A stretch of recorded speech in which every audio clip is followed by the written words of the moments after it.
Hey guys, welcome to the As the Leader Grows podcast. I am your host, Ken Joslin, where we are ridiculously passionate about helping business leaders build confidence, gain clarity, and create community. And when it comes to confidence, I don't know if I've ever had, guys, and I've had some amazing guests on this show. Sharon Lecter, co-author, Rich Dad, Poor Dad, Grant Cardone, Brad Lee, David Pollack from ESPN's College Game Day, Hugh Jackson, super good friend, two-time NFL head coach. I don't know that I've ever met anybody in my life with more confidence than this cat right here.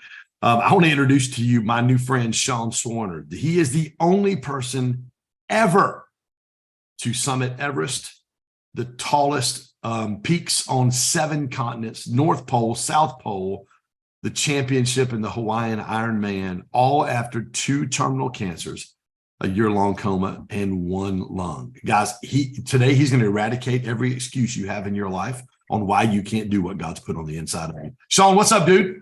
How you doing, man? I was thinking about that intro. You're like, he's the only person who's ever accomplished this, and this. And I'm thinking, but we're all individuals who have all accomplished. We're the only people in the world who have ever accomplished what we've accomplished. You're the only person who's ever accomplished what you've accomplished. Somebody listening to this is the only person who's accomplished what they've accomplished. Yeah. We all have our own stories of amazing things. Well, dude, talk to me. I mean, this list. I asked you off air. I'm like, dude, how does your wife how does she handle you, bro? That's got to be a full-time job from a guy. But where did this come from? I mean, you've done. I remember I did a Savage race. You know, one of the Tough Mudder things. I don't know, probably 7 or 8 years ago when I was pastoring my church with a group of about 15 of us. I remember getting to the top of the wall on that 18-foot wall. That's the last obstacle. I cried like a baby on a 3-hour Savage race, bro. You've done all this. Where in the world does that come from? But how much time do we have? we got as much time as we need, bro. Well, going back to the wife question, she knew what she was getting into when we got married. I got you. Right. So we've only been married for 4 years now. Just last week was our fourth year anniversary. So she knew what she was getting into, and I've taken her up Kilimanjaro. She's done a number of adventures. She went up to Everest Base Camp in October. So she has it, just like everybody else. They have that itch to go out and check out the world. But where mine came from, it honestly, I'm going through 2 cancers. When you go through 2 terminal cancers at 13 and then 16, 17, let's just say your whole teenage years are gone, right? So the first one, Hodgkin's lymphoma, do a quick recap. Hodgkin's lymphoma, doctors gave me 3 months to live. As a 13-year-old, 8th grade, you're worried about being popular, and then go up, to the next cancer, Askins sarcoma, which is a super rare cancer. So 2 unrelated terminal cancers. 3 months to live for the first one, 14 days to live for the second one. I had a man of the cloth come in, read me my last rites, and I looked at him, I was like, "What are you doing? I'm not dead yet." And the hospital wanted me to write out a living will. And, at this time, I'm 16, 17 years old. My brother's 3 years younger than I am. I look at my mom and my dad. I'm like, well, isn't Seth going to get my hand-me-downs anyhow? Like, what does the hospital want? So while my friends were out chasing girls, hormones were kicking in, growing hair in unusual places on their bodies, I was losing my hair, 60, 70 pounds overweight from the first one. And I was looking at life a little bit differently. In fact, I remember once when I was 60 or 70 pounds overweight, 13, the first cancer, on the shower floor, sobbing, just absolutely weeping on all fours, because I had a choice. I could fight for my life or give up and die. And that's literally what it was. But in that same moment of being a 13-year-old, my eyes opened up and I realized that I didn't want to focus on not dying. I wanted to focus on living. Big difference. Same concept, big difference. So let me ask you this, Sean, real quick. So obviously we're going to get into Everest and the 7 summits and the North Pole, South Pole, all the stuff you've done. Was the toughest thing you ever did was overcoming that as a teenager? Absolutely. Because going up the physical mountain, you think about it, the Mount Everest, the North Pole, South Pole, wherever I am, I have a satellite phone and insurance, like rescue insurance. I can pick up the phone and say, "Hey, I'm done. It's getting a little uncomfortable. Get me out of here." But when I'm battling for my life, I don't have that choice to pick up the phone and say, "I think I'll come back next year and battle cancer then." I might be dead. So going through the cancers absolutely was more difficult than going up Everest or doing the Hawaii Ironman. However, what I went through gave me the ability, and it gave me the lessons that I learned to continue forward. And I know what true pain really is, and it's in the I, moment. I was going to ask you, like, you're doing, what was the first one you climbed? What was your first like big mountain you climbed? Everest was it. Everest was number one. I figured the rest would be downhill. You Right? just figured, if I'm going to go slay the world, I'm going to go slay it on Everest for the very first time. Were there moments when you were climbing Everest that you thought back about being that 13-year-old and that 16-year-old boy? Oh, absolutely. I had constant flashbacks. It's weird. So, picture in your mind, you're up at 24,000 feet on the side of what's called the Lhotse ice face. It's a sheet of ice, bulletproof ice at a 45-degree angle that literally goes down for a mile, right? Nothing obstructing your view, so you can see forever. And I'm in a tent getting ready to go to bed. And we had what we call freeze-dried nasties, right? So beef stew. So you can picture the green peas, the spiral noodles, the cubed orange carrots. I eat that at say 6:37 p.m. Horrible night's sleep. Woke up the next morning and I had this overwhelming sensation to vomit. Zipped open the tent, puked up everything that was in there. I could still see the spiral noodles, the cubed carrots, and the green peas. Because I was suffering what's called high altitude cerebral edema. So basically altitude induced swelling of the brain, which caused me to vomit and get everything out. My body was literally shutting down. That made me think back to spending 36 hours at a time hugging the porcelain goddess. Wow. And then to walk me through that. I mean, I don't know how often people get to talk to somebody who summited Everest, but walk me through that process, like the moments where you were like, can I do this? Having to lean back on those memories of 2 terminal cancer diagnoses when you're in middle school and high school. Walk me through, like, even that moment. Like, how did you push through that moment? What happened? Doubt and struggle is always there. Earlier you mentioned one of the most confident guys you've ever been in touch with. On the outside, it may seem like I have my stuff together, but on the inside, I'm just like everybody else, scared little kid, going up the mountain. If I literally focus on, hey, don't fall off the mountain. There was one spot where it was literally 1.5 miles straight down fall on my left side and a 2-mile fall on my right side, straight down. But I'm not focusing on, hey, don't fall. I'm focusing on where I want to go. I'm focusing on my goals. I'm focusing on my mind already being there. So before I even got to Everest, in my mind, I had been on the summit and utilized vivid visualization thousands of times. Wow. There's the same thing I did going through my chemotherapy, going through my cancers. I visualized myself swimming back and forth in the pool again. And I also saw myself in my body destroying the cancer from the inside out, helping the chemotherapy and the radiation destroy the cancer. So utilizing the power of the vivid visualization, I saw myself up top. But that doesn't mean I wasn't scared. Obviously, I was, because I didn't want my parents to lose their firstborn son, both going through the cancers and up the mountain. Yeah. Did you lose anybody in your expedition? Was there anybody on your group of people that went up with you that didn't make it back? No one on our expedition, but when you're going up there, it takes about 2 weeks. And a lot of people don't know how long it actually takes to climb Everest. But I got to base camp on April 8th. I summited May 16th. So doing the math, that's almost a month and a half. Yeah. I don't know if you've ever not showered for a month and a half, but I don't suggest it. Right. So you get to meet quite a few people from around the world, and you instantly bond because you have a common goal. Yeah. So going up and down the mountain, that guy actually was in a storm. He was caught in a storm at the same place I told you where I vomited, on that Lhotse ice face. And I was down at another camp, safer down below. He went up to that camp I mentioned, we'll call it Camp 3, in a storm. He couldn't find his tent. He had hopped in someone else's tent who wasn't there.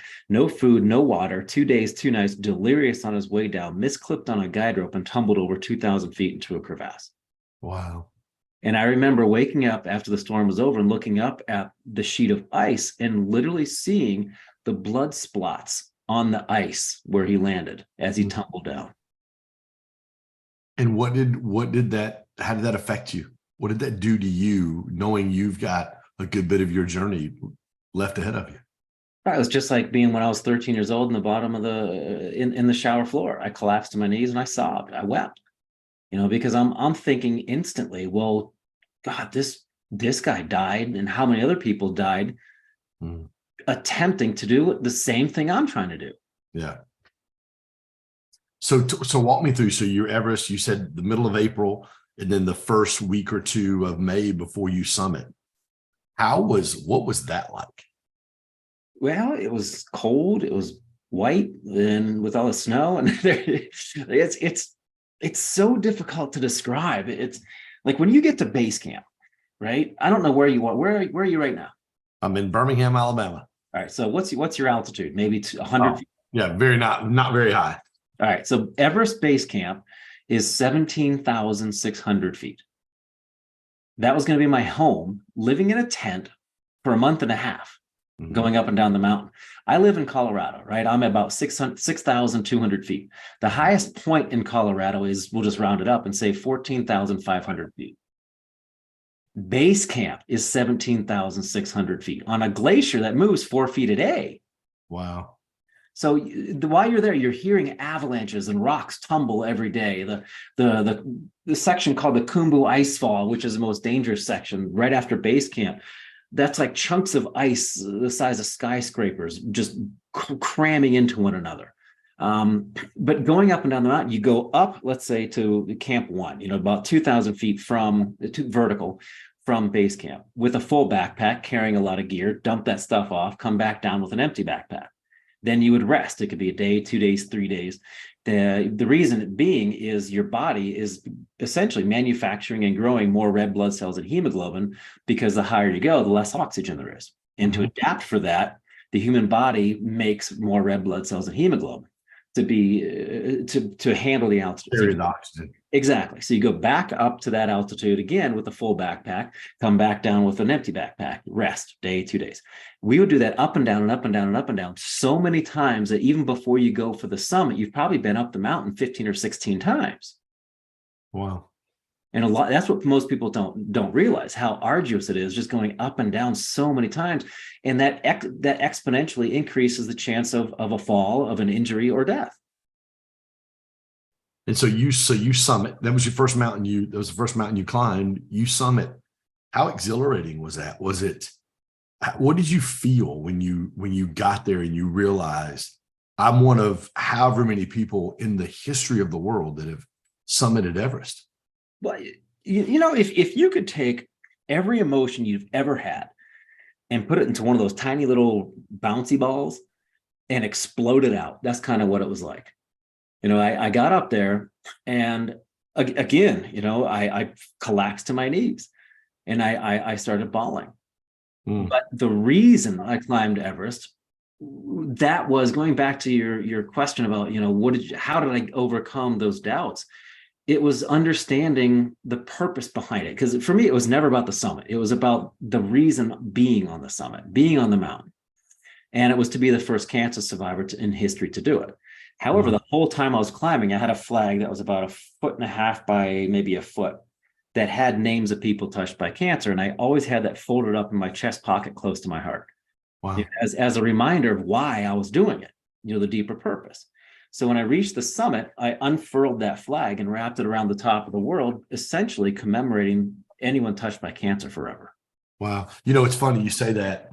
I was at a conference this week with Grant, and Tom Brady was there. He was the last speaker of the 3 days. And Grant asked him, how much of 7 Super Bowls was it just because of your insatiable desire to win? And Tom said, blew me away, blew Grant away. He goes, none. He goes, it was my fear of letting my teammates down and the joy I got from celebrating with my teammates when we won. It wasn't about him. And I was blown away, because I'm a Michigan fan. I'm a Tom Brady fan. I just wasn't expecting that.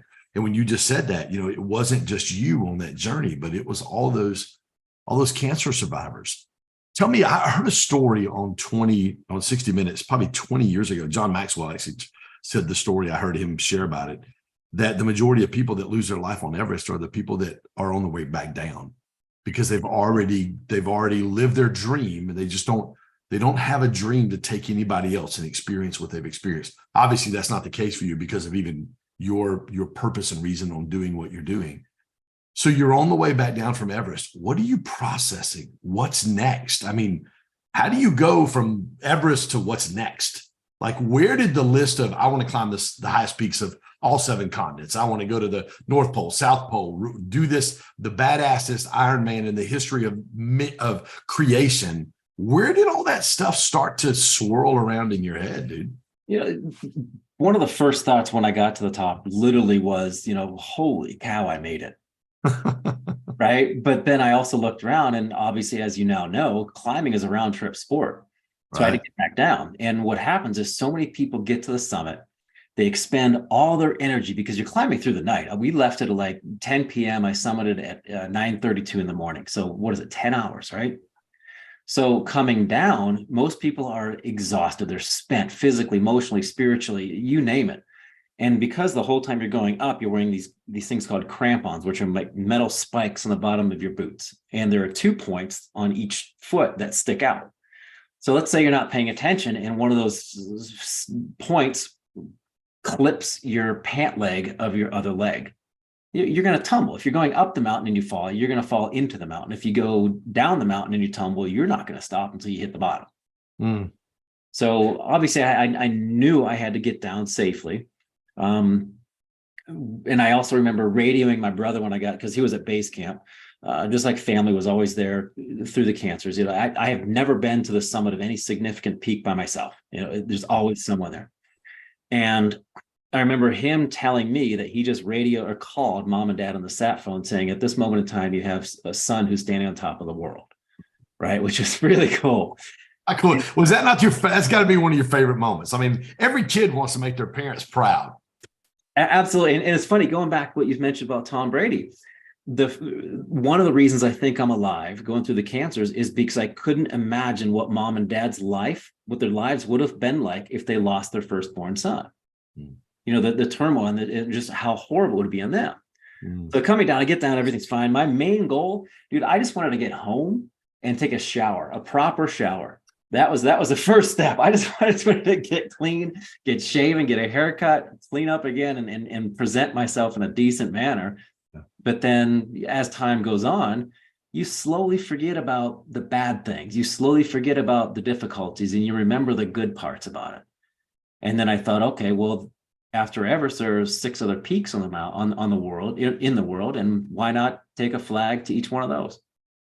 Wow. And then what was the time frame from there until the next one? I believe a year and a half, maybe 2 years. And the next one was Kilimanjaro, which is the highest mountain in Africa, and then Elbrus, which is the highest mountain in Europe. And I actually did those 7 days apart, which I think is another record. Wow. So it was after Everest, were the other ones kind of easy or? Easier. The one that caused me the most difficulty was Denali up in Alaska. So the highest mountain in North America. And it took me 3 attempts to get to the top of that mountain, just because out of sheer dumb luck, whatever you want to believe. But the first one, I fell 100 feet, slid down a glacier. And the second one, I went up there. Yeah, we can talk about that too. It's just amazing, the perspective of time. The second one, we had more snow in 2 days than the entire Alaska range did that whole winter. So avalanche danger was just off the charts. And then the third summit, I literally flew back from that second trip a week later, got sponsorship from an airline. They took me back up there, boom, 11 days to the top, no problem, perfect schedule. Wow. Out of all of the things that you've done, what would you say is your greatest accomplishment in these things specifically? Would it be Everest?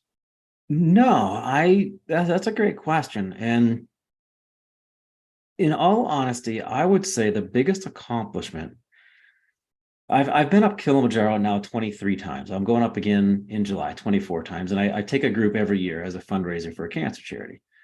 and we pay for a survivor, and then that survivor raises funds for next year's survivor, kind of paying it forward, right? So it connects those two people. And our group success rate is, let me back up. The mountain's average success rate is 48%. My groups are a 99% success rate. Mm-hmm. And I think the biggest satisfaction that I get, or the biggest thing that I'm most proud of, is getting those people up there, because I think you get to a stage in your life where it's very similar to, say, your birth, to Christmas, where like, I don't need anything, but I love giving gifts. Yeah.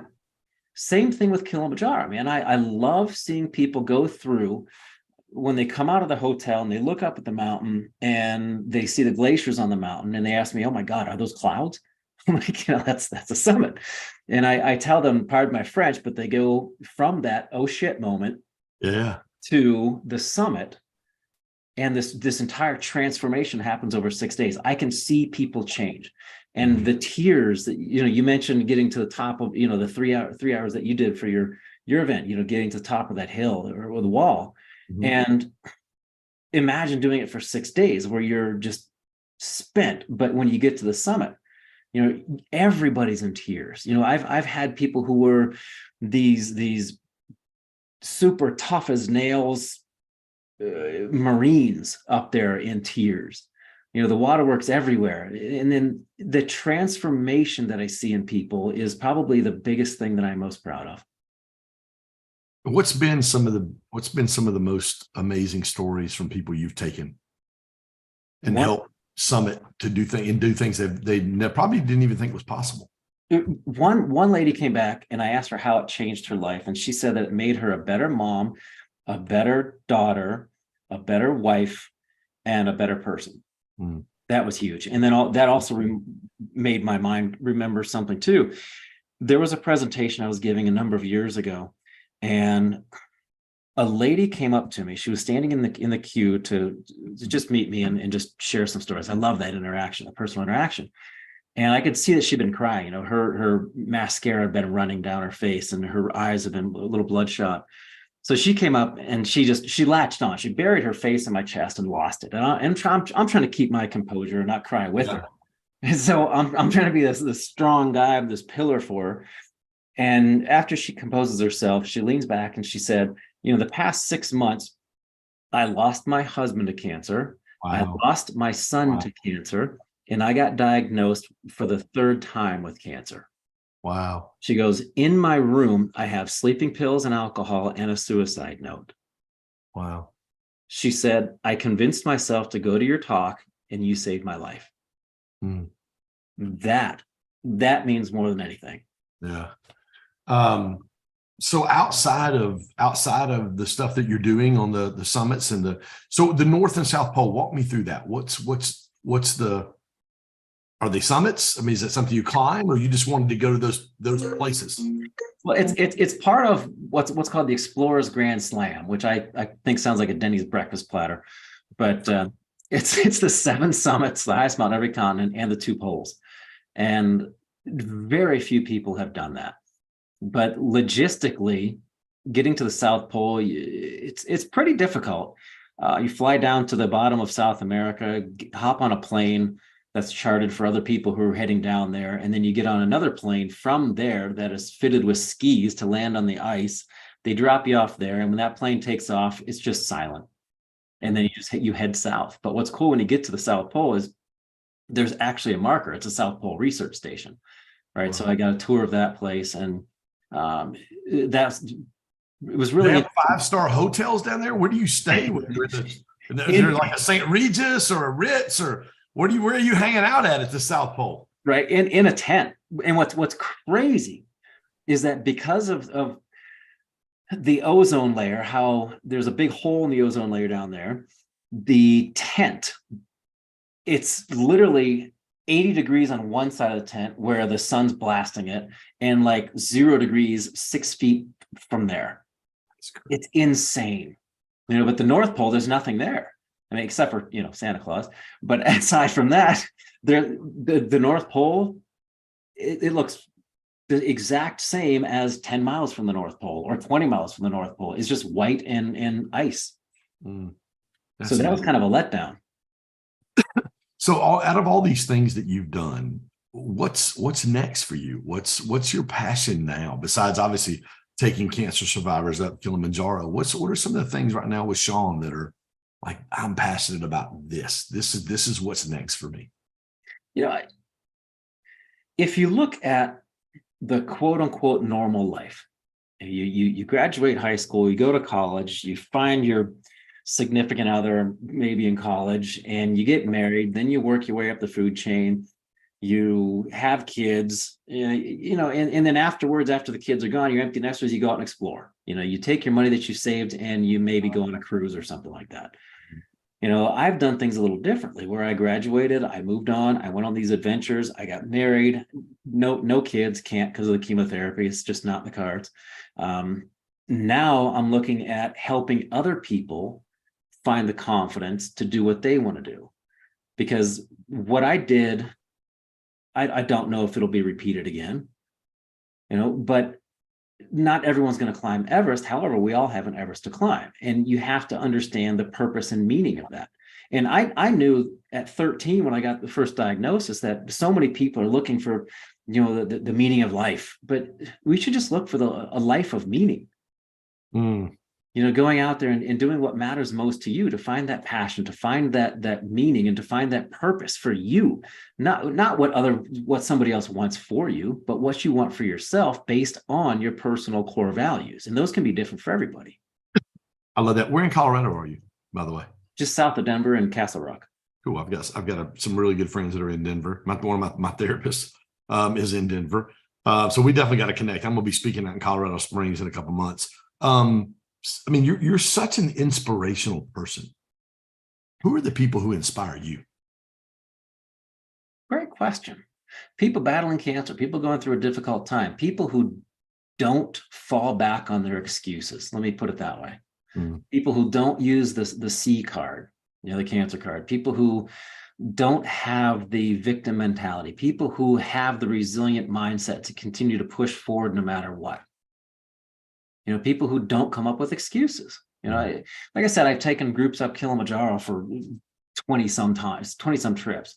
And somebody always comes, well, I have exercise-induced asthma. I have something over here. Like, I have one lung. Next excuse, what? That's crazy. That's crazy. Best place for people to connect with you, Sean? SeanSwarner.com, just like Sean Connery, and then the Warner Brothers with an S. I was thinking you look a lot like Sean Connery, because that's one sexy dude. So what's next climb wise? Is it just Kilimanjaro? Are you doing some other things? Kilimanjaro in July, potentially Everest Base Camp again in October. And if all goes well, my ultimate goal is to go back, and I have other things planned before then, but I'd love to go back to Everest just to see if it's possible to climb it with one lung and no supplemental oxygen. Wow. Unbelievable. Isn't it crazy how God allows us to go through some things like you did as a teenager, and how that really was the thing that really catapulted you? It was a catalyst for you to be able to do some amazing, amazing things.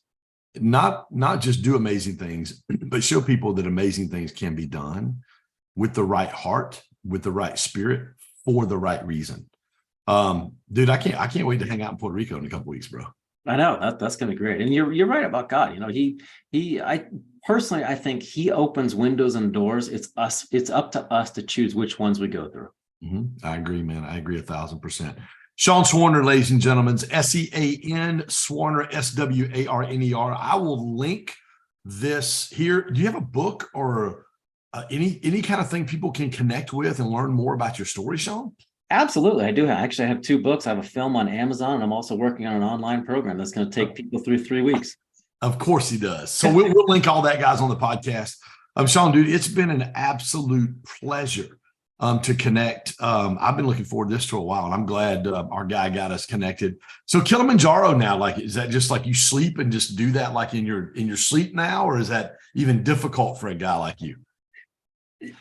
I'm not going to say it's easy, but it becomes easier in the fact that I know what to expect, but it's also more difficult because I know what to expect.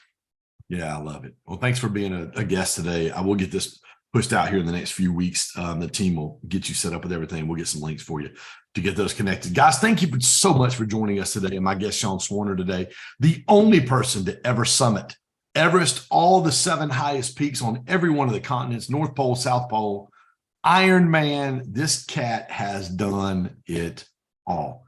Sean, probably the most impressive thing about you is the Kilimanjaro, and 90 or 99% people, you said, summit with you, and taking cancer survivors and the pay it forward. I love that, dude. Love your heart and your passion to make a difference, man. And looking forward to us staying connected and doing some amazing things together. But guys, listen, if this podcast has blessed you, this has added value in any way, we'd love for you to hit that subscribe button. Snap a screenshot if you're listening to this on your iPhone, your Android. Share it on Instagram. Tag me, tag Sean. We'll both get that out to our audience as well for you and get you a little love there as well. But anyway, thank you for joining us today. Can't wait to see you next week.